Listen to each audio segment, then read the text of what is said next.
देखो बच्चों, आज हम आप लोगों को रेशनल नंबर के बारे में बताने जा रहे हैं। रेशनल नंबर जो होता है आपका, ये रेशनल नंबर है। रेशनल नंबर जो होता है वह रियल नंबर का ही पार्ट्स होता है। क्या होता है? रियल नंबर का पार्ट होता है। रियल नंबर जो होता है इसको कहते हैं वास्तविक संख्या। वास्तविक संख्या होता है। और रियल नंबर आप लोग जानते हैं कि रेशनल नंबर जो होता है वह रेशनल नंबर और इरेशनल नंबर जो होता है, दोनों का कॉम्बिनेशन जब होता है तो आपका रियल नंबर निर्माण होता है, रियल नंबर बनता है। अब आज बताने जा रहे हैं आप लोगों को रेशनल नंबर के बारे में। ये आपका जो है रेशनल नंबर, इसमें रेशनल नंबर सबसे पहली चीज होते हैं कि रेशनल नंबर होता है क्या, रेशनल नंबर किसे कहते हैं, व्हाट इज रेशनल नंबर। तो रेशनल नंबर का इसमें आप डिफिनीशन दे सकते हैं कि which number is in the form of P by Q, यानी जिसे हम पी बटा क्यू के रूप में लिख सकते हैं। कोई भी नंबर हो, कोई भी नंबर जिसे हम पी बटा क्यू के रूप में लिख सकते हैं उसे हम क्या बोलते हैं, रेशनल नंबर कहते हैं। इसमें आपका जो होता है क्यू जो होता है, Q is not equal to zero. तो आप इसका डिफिनीशन भी लिख सकते हैं कि रेशनल नंबर क्या है।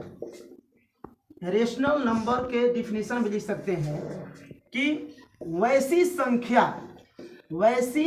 संख्या जिसे P बटा Q के रूप में, P बटा Q के रूप में लिखा जा सके, वो परिमेय संख्या कहलाती है। परिमेय संख्या कहलाती है। एग्जाम्पल के थ्रू देखेंगे।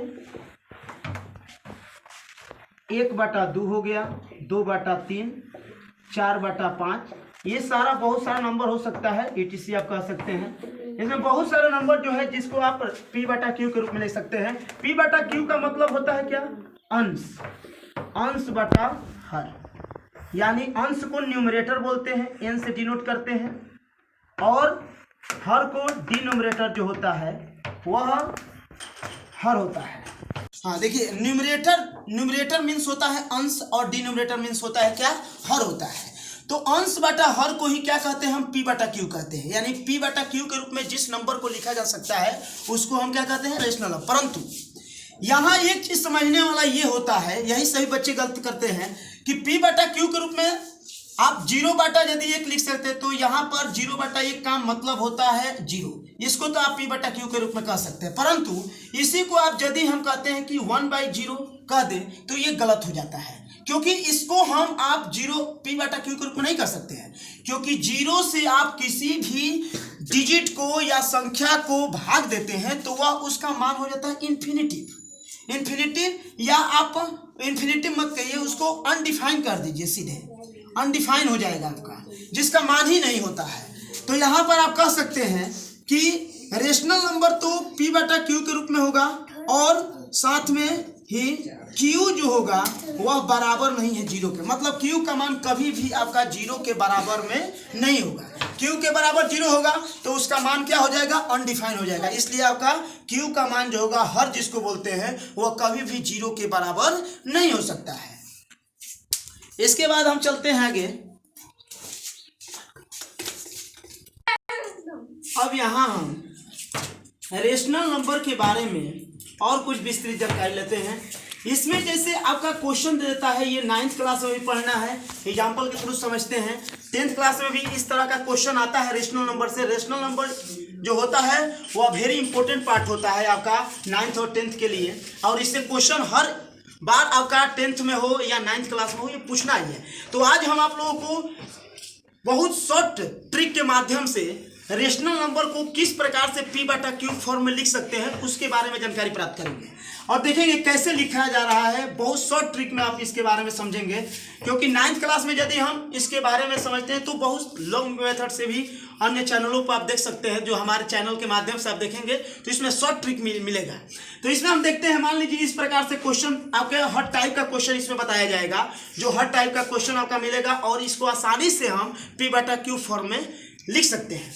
तो देखिए एक एग्जांपल के थ्रू बता रहे हैं। जैसे मान लीजिए आपका आ जाता है कि 0.2 के ऊपर बार है, इसको बार कहते हैं, इसको बार भी कहते हैं और इसको और दूसरा नाम भी रिक्यूरिंग भी कहा जाता है, रिक्यूरिंग। ठीक है, रिक्यूरिंग भी होता है, या आप सीधे समझिए बार इसको कहेंगे। तो 0.2 के ऊपर इसको बार कहते हैं। तो ये मान लीजिए बार का मतलब क्या होता है, पहले इस समझ लेते हैं। बार मतलब होता है, मान लीजिए किसी भी डिजिट के ऊपर बार दिया है, इसका मतलब है कि वो डिजिट जो है रिपीट कर रहा है, यानी पुनरावृत्ति कर रहा है, बार बार रिपीटेशन में है।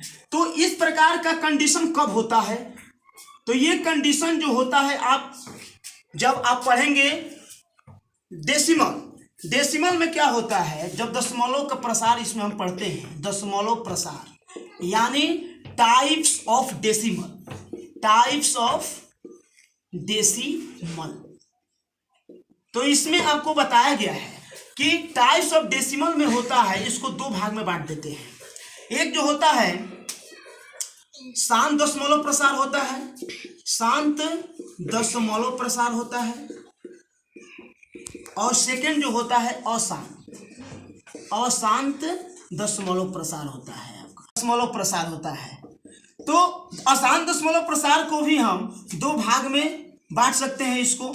एक होता है अशांत आवर्ती होता है, अशांत आवर्ती, और सेकंड जो होता है अशांत अनावर्ती, अनावर्ती, अशांत अनावर्ती और अशांत आवर्ती। इसको दूसरा नाम भी कहा जाता है, अशांत को आप अनवसानी भी कह सकते हैं, अनवसानी।